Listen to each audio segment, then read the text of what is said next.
Daniel Jacobsen checks in for Purdue. Gets a rousing round of applause from the Purdue faithful. His first game back in Mackey since that unfortunate leg break against Northern Kentucky very early in last season, just the second game. But he's back and stronger than ever. Looks like he put on maybe 30-35 pounds of pure muscle. This pass inside is off the fingertips of Arnold and out of play. Yeah, and that's something that Purdue dearly missed last season in the post, that 7'4" size of Jacobsen. He said last November 8th was when he broke the leg, so coming up on that 1-year anniversary, and has to feel good for him as well, getting back out on the floor and this atmosphere here at Mackey. Smith outside. Kaufman-Renn with a three. No good off back iron, but tipped right to Smith. Lawyer wanted to take it, got Kahn in the air, three ball. And a foul is called on the shot. Kahn couldn't quite keep himself out of the cylinder, and Lawyer will have 3 shots from the line. Lawyer, first look wasn't there. The step back, Hezzy tries for it again, just gets clipped on the elbow there, and the Boilers will take that all day long. Fletcher Lawyer hits his first of 3 from the line. The 6'5" senior guard from Fort Wayne, Indiana. Purdue last season was 14-0 when he made 3+ threes in a game. So that's always a stat you got to watch out for. The 2-time All Big Ten honorable mention will make all 3 from the line. So Purdue converting from the stripe early on in this game, 5 for 5. And a good start for Lawyer after being an 85% free throw shooter last season. And it's always good to make those first 3. Carmelo Harris. Now Dudakovic. He'll step back, 3 ball. Foul is called as Lawyer impeded on the landing space. And Dudakovic will have 3 shots from the line.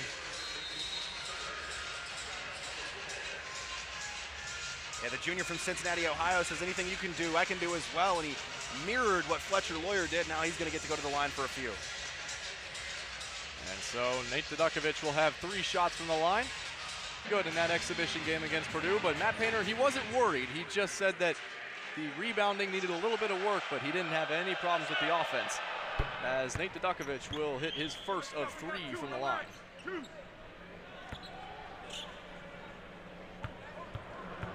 Dudakovic, a junior guard from Cincinnati, Ohio, will make his second of 3. His freshman year, he played at Thomas More in the D2 level. He was the conference freshman of the year then. He then went to IU Indianapolis and played 16 games, just 2 starts, and averaged about 13 minutes per game. So he's back in the Division II setting here as he will miss the third, and Jacobsen will pull down the rebound. So 2 of 3 for Dudakovic.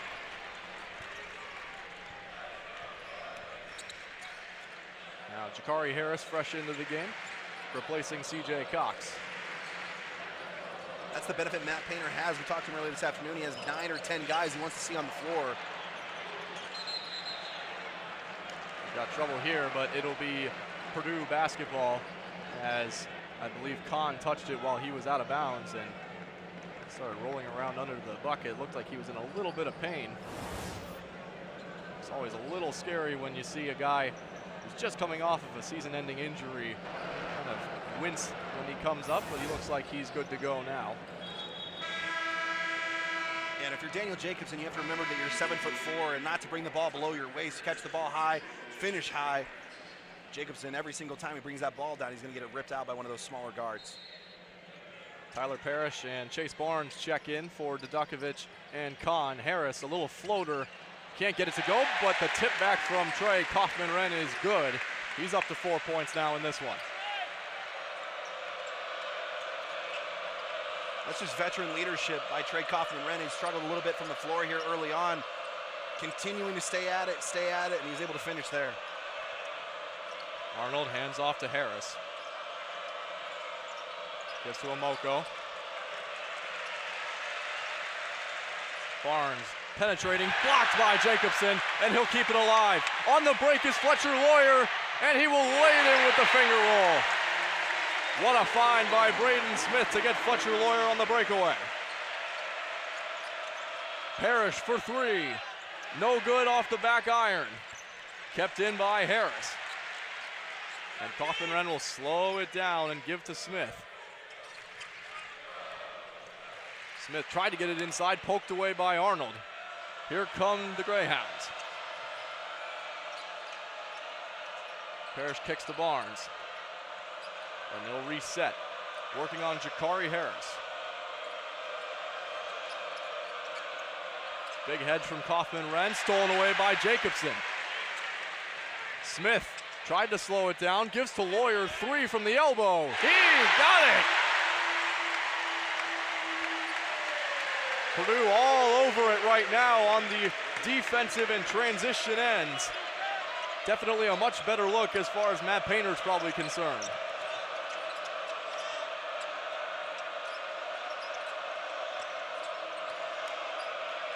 Barnes with a mismatch against Trey Kaufman-Renn.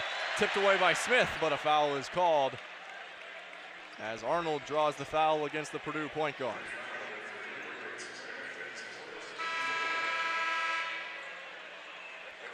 And partner, that last three-pointer by Fletcher Lawyer, it's 2 more here, and he'll be getting close to 200 for his career. That was three-pointer 198.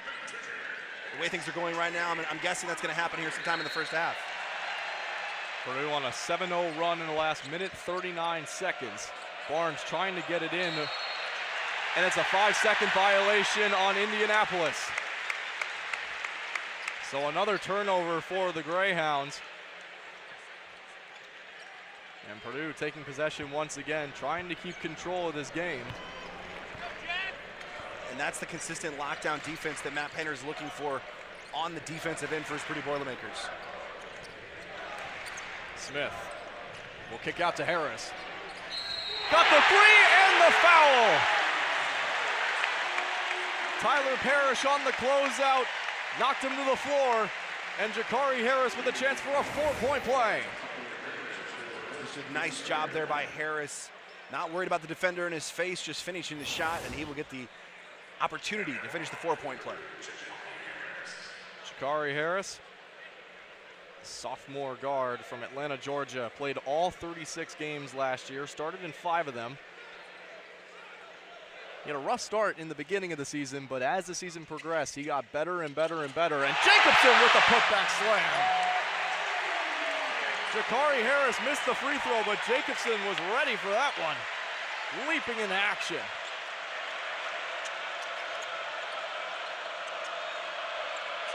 Parker LaPlay will get his first touch, as well as Elad Bakshi. And tripped away by Harris. On the break, Jacari Harris. Timeout, Uindy.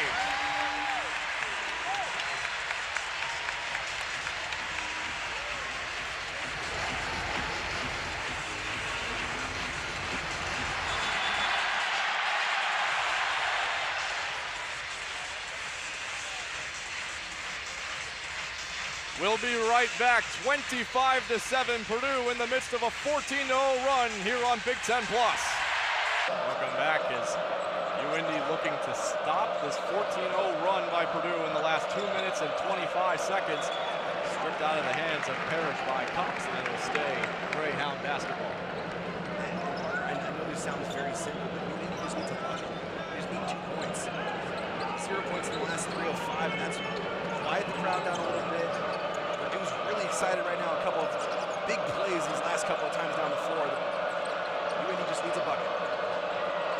Chase Barnes, the freshman from Fort Wayne. Now Parrish. Crowd getting louder. 4 on the shot clock. Bakshi working on Harris. The spin in the lane, and he got it. Nice shot from the freshman from Israel to cut the run by Purdue. Yeah, and that is a big shot for Uindy. Again, you see the crowd quiet down a little bit. Feels good there. Oh my goodness! The lob to Jacobsen, and he just pushed it in like he was playing volleyball. And he climbed the ladder there, didn't he? He grabbed that about the top of the backboard. Just set it right in the cup. Again, that's what 7'4" and athletic can do for you, and Matt Painter is taking well advantage. Cox guarding Barnes. Now Parrish guarded by Meyer.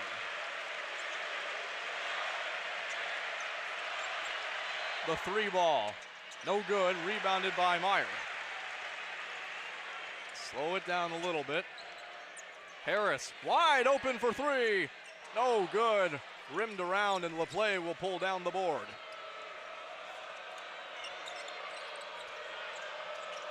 Julian Norris, the transfer from John A. Logan Junior College, will pull up, and he can't hit it. Rebound Cox. Purdue clearly put an emphasis on rebounding in the last couple of practices. It's been much better. Benter, no good off the back iron.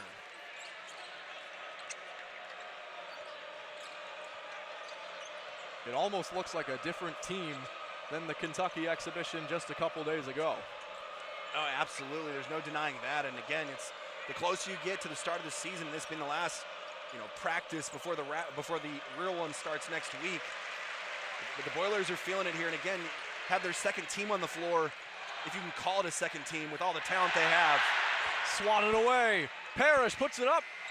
Can't get it off the rim. Out of bounds, off of Indianapolis. Indianapolis still can't get anything going on Purdue. A 16-2 run for the Boilermakers in the last 4 minutes and 45 seconds. And the Greyhounds just one of their last 7 from the field. Yeah, and I think right now in the timeout, that's what Scott Heedy needs to be saying to his team, his guys. We need to slow the pace down a little bit. We need to get better shots. We need to start getting into a rhythm offensively, because Purdue is just putting gas to floor right now. Purdue, 14 of their 27 points have come off of turnovers. And it's something that Indianapolis almost never struggles with. Last season, they were actually 12th in all of Division I basketball in turnovers per game. They committed so few of them. They played so clean.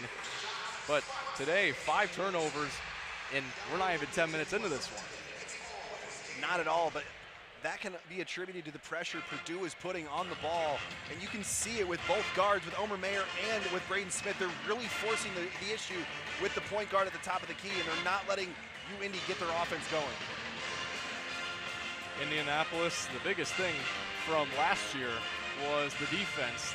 Their 2 best players on defense, at least on last year's team, were Noah Kahn and Pierce Thomas. And as we've touched on multiple times, they both had season-ending injuries. Pierce Thomas is still trying to rehab a leg injury from last season.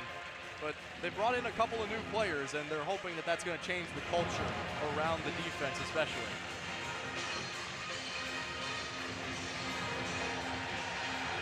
See the field goals here today. 9 for 16 for Purdue, very efficient, and Indianapolis just 3 of 13 as we take a look at Uindy. 8 new guards. And I'd like to see him get some more looks, especially if he's got a mismatch there. And now we get to take a look at him playing. There's some smiles, a little bit of an exchange with Omer Mayer, former teammates over in Tel Aviv. Yeah, they both played for the U18 Maccabi Tel Aviv team in Israel. So a little bit of a reunion between the two. Just a couple of continents away, but a couple of continents away for sure. I wonder if there's some text messages between the two this week. I wouldn't doubt it, as that 3 from Benter is no good, and Norris will pull down the rebound. Uindy scoring drought 2 minutes now, as Noah Kahn has entered back into the game, and he will control the offense with Omer Meyer defending at the time. Dudakovic driving on Benter, the foul, and Jacobsen blocked it away, but Dudakovic will go to the line and shoot 2. And that's a good offensive possession for Uindy. Take their time, they're able to drive the lane. Again, you draw the foul. You don't have to worry about the 7-4 center when you get the foul drawn. And now an opportunity to put some points on the board. Dudakovic has already had 1 trip to the line. He was 2 of 3. He'll miss the first as Oscar Clough will check back into the game. The atmosphere here is all the time. I mean, the decibel levels are almost always 100 plus. The highest decibel level ever read was 124.3. When Fletcher Loyer, Jacobsen will throw it down to start the half. But that decibel reading came after Fletcher Loyer hit a 3 in overtime against Northwestern last season on the 31st of January. I was fortunate enough to be here when Zach Edey hit his 1 and only 3-pointer, and I thought that my eardrums were going to explode. Carmelo Harris for 3. No good, rebounded by Smith. And Purdue now in transition, 4-on-3. Lawyer, three ball, and he got it. The first 5 points of the half belong to the Boilermakers. They're on a 13-0 run extending from last half. And it's a quick start coming out of the locker room this way, and like you said, picking up where they left off, but they kind of need to do that as they kind of let off the gas towards the end of the second half, or the end of the first half, excuse me. Tudakovic for three. No good. Rebound by Arnold, but he was fouled by Trey Kaufman-Wren. And that will be another foul on the Purdue forward.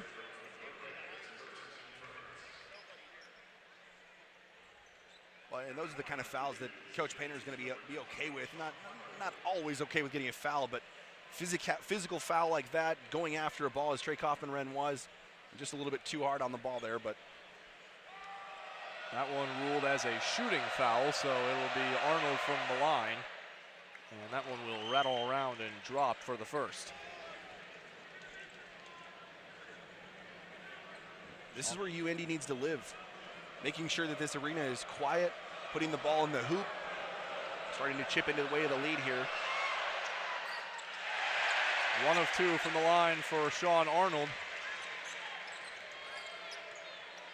And Braden Smith will bring it up the floor for the Boilermakers. Starting this half with Jacobsen instead of Clough. The only change from the starters as Smith rejected by Amoko. Just smothered that one away from Braden Smith. Arnold downhill, dropping to Amoko. The left-hand finish, and the foul and the bucket. Kelvin Amoko switching to the left at the last second, drawing the foul from Jacobsen, and a chance at a three-point play. And Amoko trying to draw some energy on both sides of the floor. A great defensive play, gets the block, and then able to finish right in front of the 7'4" center in Jacobsen. A really nice set from the sophomore. And he will miss a free throw, but that one's stripped away by Arnold. Never giving up on the play, Euro step, and he'll drop it in with the left. Sean Arnold has been all over the place this game defensively, just tipping the ball at every possible angle. That Euro was super impressive to get away from the length. Lawyer knocks down the three in response. That one stripped away, but Indianapolis recovers. Arnold downhill against Jacobsen, high, and can't get it, and a foul is called. Jacobsen throws his hands up, saying, "What can I do?" But that one didn't go against Jacobsen. That one went against Trey Kaufman-Wren. You see the numbers there for Fletcher. Lawyer, 3 for 3 from three-point land. It's the 200th made three of Fletcher Lawyer's career here in West Lafayette. That's an insane number, 200 threes in a career, and he's clearly not done yet. He's always been a lethal shooter. He was 11th nationally in three-point percentage last season. He led the Big Ten in that same category. As Kahn will step back and take the three. No good, rebounded by Kaufman-Wren, and he just throws Arnold off of him, and the crowd wanting a foul did not get it. Cox into the lane, tries to finish, but a foul is called, and he'll head to the line for two. That foul going against Kelvin Amoko. That's just a great drive to the basket there from Cox. Finds the lane, picks it out, drives in there. Does a good job drawing the foul. The Oilers will take that all afternoon. CJ Cox had one previous trip to the line. It was a 1-and-1, missed the first. And he will miss his second, so 0 for 2 to start from the stripe for him today. And that's only the third miss from the line here tonight from Purdue. 12 of 14 before that miss from Cox. We'll see if he can rebound here and make the second. And he will knock it down, so he does get something from the trip. 1 for 2. Smith pressuring Chase Barnes. Another talented freshman for Indianapolis that they're gonna look to build and sculpt, as that one was stripped away by Lawyer, and now Arnold is wide open in the corner. Pump fakes, gets Jacobsen, now swinging around. Harris got the three. Great ball movement from Indianapolis, pulling Jacobsen from the paint, swinging around and hitting the tray. Those are the kind of offensive possessions the Greyhounds need to have, as you said, partner. Great ball movement around the perimeter and then able to finish. The Greyhounds struggled with that in the first half. We'll see if they can do here in the second. Lawyer, three ball did not go. A foul is called, and I believe that one's going to go against Amoco again. Appears to be some confusion on who the foul will go against. It sure looked like it was Kelvin Amoco giving Trey Coffin-Wren a shove, and it's on Sean Arnold. And that's foul number 4 on Sean Arnold, and he can't believe the call. Yeah, that's not a guy that, if you're Scott Hetty, you can play without.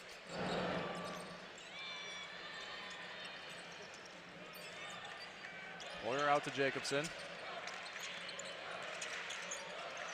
Tried to feed Jacobsen, but the pass was just behind him.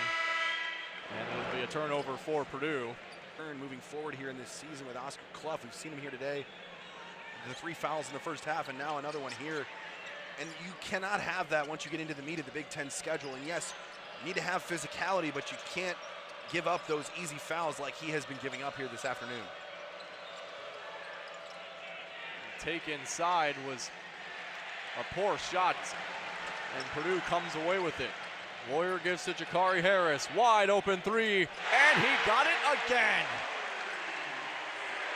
4 for 5 from range for Jakari Harris. He's got 20. And he has seen the court so well here this evening, and it's another offensive weapon that Matt Painter can use here this season. Harris on Harris.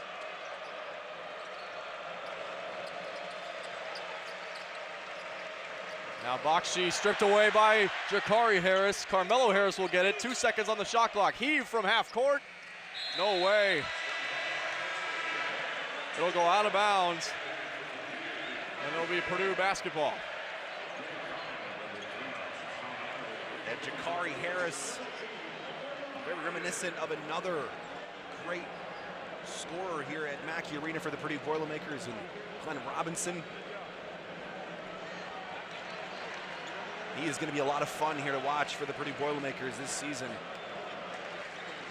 Well, him and CJ Cox, they're very similar archetypes, very similar play styles.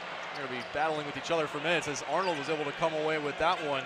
Now Carmelo Harris trying to get it off the glass, couldn't get it to go. Amoco with the rebound, still couldn't get it to go. Jacobsen will pull it down for Purdue. And the Greyhounds unable to come away with it, and Amoco steaming with himself as he comes back up the floor. Smith kick out, Benter, 3-ball, no good. Rebounded by Noah Kahn, and he will slow it down. It's a 14-3 run for Purdue in the last 6 minutes. Inside to Amoco.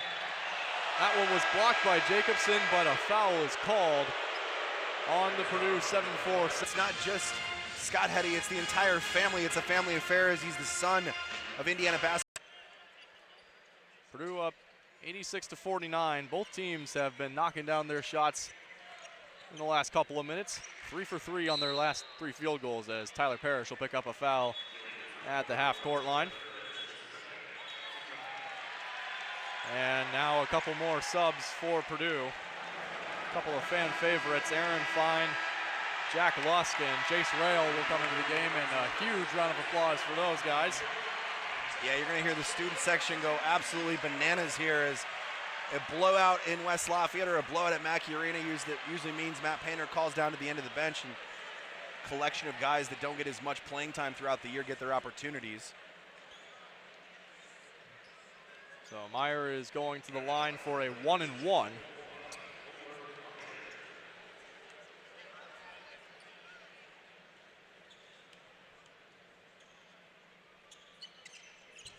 And he'll miss that one off right.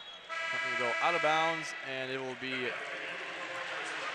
Purdue ball, and Jace Rail will officially check in for Omer Meyer. So the current 5 on the floor for Purdue. Fine, Lusk, Rail, and then Murphy and Jacobsen will line it out.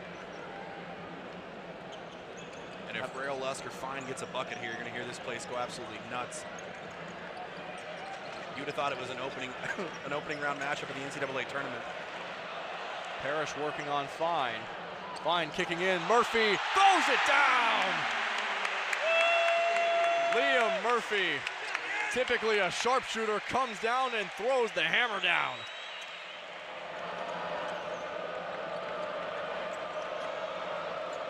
Now Julian Norris. Outside, Bakshi, 3. No good off back iron, rebound Fine.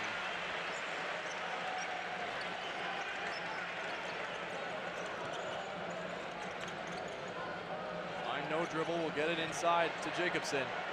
Trying to fight his way through, and he'll get the bucket over both Bakshi and LaPlay. That's just ridiculous. 3 men all in Daniel Jacobsen's face, and he's able to take all 7'4" and put it in the cup. Bakshi was fouled by Rail on the shot, and he will go to the line to shoot too, to the displeasure of the crowd.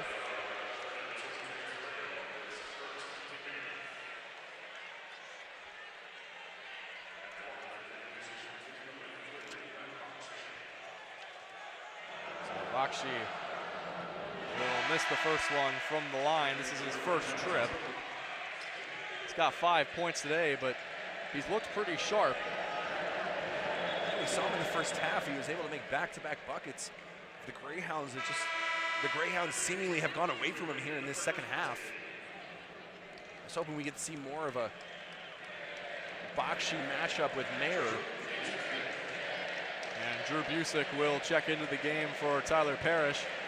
Drew Busick, a sophomore from Danville, Kentucky. He's also another transfer. Bakshi missed it. As it's nice, the crowd. As it's nice for the Pretty Boilermakers to get some playing time where they normally don't. The Greyhounds the same, getting some experience here at Mackey Arena. The lob and the throwdown. Daniel Jacobsen from another zip code threw it down. Daniel Jacobsen's been saving that up all year long since November 8th of last season, and man, the tomahawk and the finish. Norris looking for space. Pull up, no good. Rebound, Fine. Fine coming up the floor. Trying to finish out of bounds, and it'll be Indianapolis ball as Fine couldn't quite get the handle on it. No, but we take one more look at this alley-oop, and my goodness. Jacobsen from the heavens baptizing the masses here at Mackey Arena. Norris. We'll call it a pass to LaPlay, trying to get a bucket, can't get it. Jacobsen pulls down the board. Shot clock turned off. Fine will dribble it out most likely. And a pretty through and through performance for Purdue today. It's got to feel good going into their regular season matchup against Evansville in just a week's time. And that will do it from Mackey.